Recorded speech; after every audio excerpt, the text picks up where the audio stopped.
الحمدللہ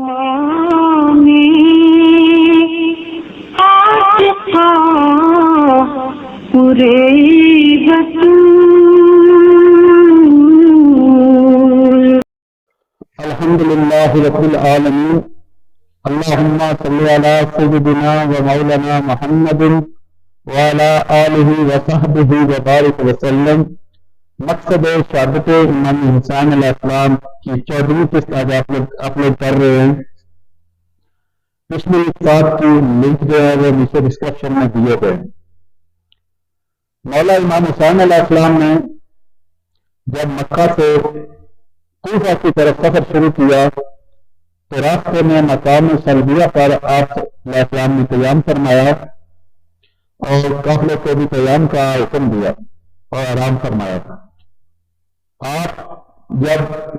آرام فرما رہے تھے تو غانی مبارک پر آپ نے سر اقدس کو رکھا تو آپ کو اونگ آ گئی،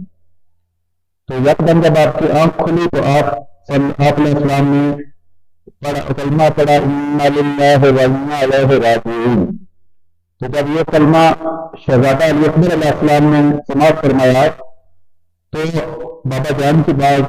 گاہ میں حاضر ہو رہی تھی۔ بابا جان آپ نے یہ کلمہ استجابہ خوب پڑھا ہے، تو مولانا حسین علیہ السلام نے ارشاد فرمایا کہ میری آنکھ لگی تھی تو میں نے حفص آزادی سے آواز سنی کہ یہ قافلہ جو ہے جا رہا ہے، اس کو دن بدن موت اپنی طرف لے کے جا رہی ہے۔ تو شہزادہ علی اکبر علیہ السلام نے یہ سن کر ارشاد فرمایا کہ بابا جان کیا ہم ہاتھ پر نہیں ہیں؟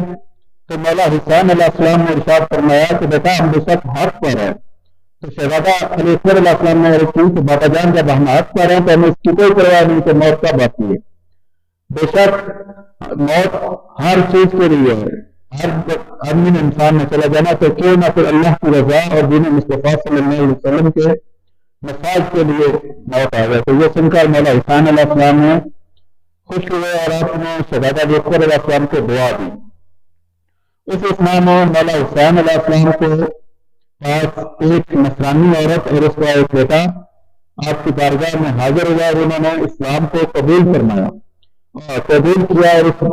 تاریخ اور مورخین کے مطابق ان سب کا نام وہب بن عبداللہ تھا،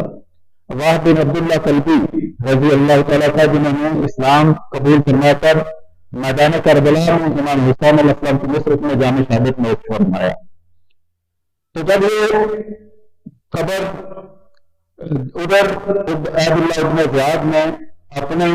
کمانڈر حسین بن نمیر کو حکم دے کر بھیجا کہ تم سارے راستے مکہ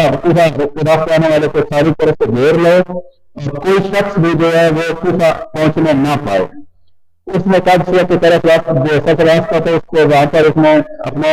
پیادے کھڑے کر دیے، اور یہ جو حسین بن نمیر تھا یہ بہت ظالم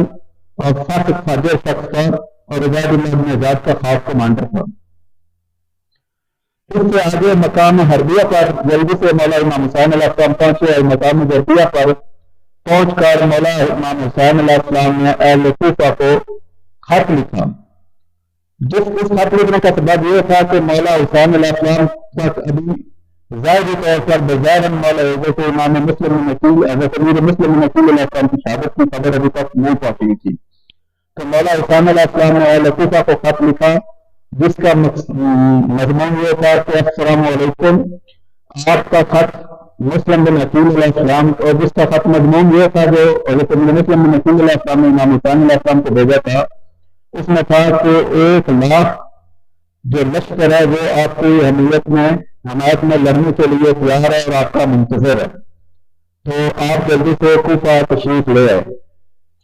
اور جب اس کے بعد میں جو مولا حسین علیہ السلام نے لطیفہ کو خط لکھا اس کا مضمون یہ تھا کہ آپ کا خط جو ہے مسلم بن عقیل علیہ السلام کے ذریعے میرے تک پہنچا ہے، تو جس کا مضمون پہنچا ہے تو میرے اللہ پاک آپ کے جذبوں کو اور آپ کے نظریے کو قبول فرمائے اور اللہ آپ کے لیے آپ کی اطاعت کو قبول فرمائے۔ یہ خط مولا امام حسین علیہ السلام نے قیس بن مصر رضی اللہ تعالیٰ عنہ کو دیا اور ان کو حکم دیا کہ لوگ کسی کی نظروں سے بچتے ہوئے یہ خط تک پہنچائے۔ اور جب قیس بن مصر رضی اللہ تعالیٰ عنہ جو خط لے کر کوفہ کی طرف چلے گئے اور بدقسمتی سے وہ بھی نظروں میں آ گئے اور گرفتار ہو گئے اور ان کو بھی دار الامارہ کوفہ میں چھت سے گرا کر شہید کر دیا گیا۔ السلام علیکم۔ آج کی قسط کو ہم یہاں ختم کرتے ہیں، اس سے آگے کے جو مسائل ہیں وہ اگلی قسط میں ہم بیان کریں گے۔ آپ لوگوں سے گزارش ہے کہ میرے YouTube channel the universe of knowledge and wisdom کو سبسکرائب کریں اور بیل آئیکن کو پریس کریں، اور اگر آپ مجھ کو فیس بک پر دیکھ رہے ہیں تو میرے فیس بک پیج کاروان کربلا اور فدائے انقلاب کو فالو کریں اور لائک کریں، اس ویڈیو کو آگے شیئر کریں اور تاکہ زیادہ سے زیادہ تک لوگوں تک یہ بات اور ویڈیو پہنچے۔ السلام علیکم۔